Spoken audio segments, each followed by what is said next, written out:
এটা আসলেই একটা চ্যালেঞ্জিং বিষয়। পরিবেশটা নিজে তৈরি করে নিতে হবে, তাই চালক ভাইদের যদি আমাদেরকে সহযোগিতা করেন। বাসে যখন নারী যাত্রী পুরুষ যাত্রী একসাথে যাওয়া আসা করে তখন একটা হ্যারাসমেন্টের ব্যাপার হয়, ধাক্কাধাক্কি হয়।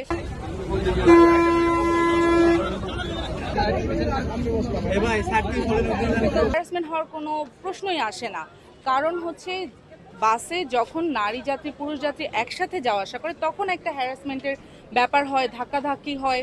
কিন্তু যখন বাসে শুধুমাত্র নারী যাত্রী তখন তো আসলে এই ব্যাপারটা হওয়ার কোনো প্রশ্নই আসে না। প্রত্যেকটা নারী ধন্যবাদ জানাচ্ছে, কারণ এই বাস সার্ভিসটা আরো আগেই চালু হওয়া উচিত ছিল, কিন্তু এই বর্তমান সরকার এটা এখন চালু করেছে, এটার জন্য তাকে আমি খুব সাধুবাদ জানাই এবং এই সংশ্লিষ্ট সবাইকে আমি খুব ধন্যবাদ জানাচ্ছি যে নারীদের কথা চিন্তা করে তারা এত বড় একটা ব্যবস্থা নিয়েছে। এটা আসলেই একটা চ্যালেঞ্জিং বিষয়, যে চ্যালেঞ্জিং কাজ আমাদেরকে, আমরা সেই চ্যালেঞ্জিং কাজে আমরা পা দিয়েছি।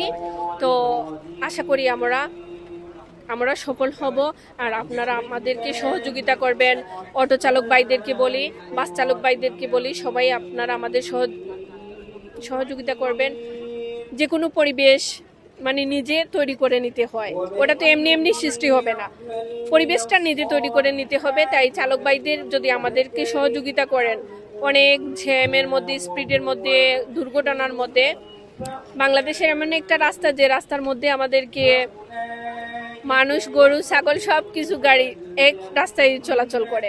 তো মাননীয় প্রধানমন্ত্রীকে বলবো, আমাদের যোগাযোগ ব্যবস্থা, আমাদের ঢাকা শহরে যে জ্যামজট, এগুলা একটু নিরসনের জন্য আরো বিপুল পরিমাণের মেট্রো রেল তৈরি হোক, মাটির নিচে রেল তৈরি হোক, আমাদের ইলেকট্রিক বাস দেওয়া হোক, যাতে ছোট ছোট গাড়িগুলা আর ডিস্টার্ব না করে।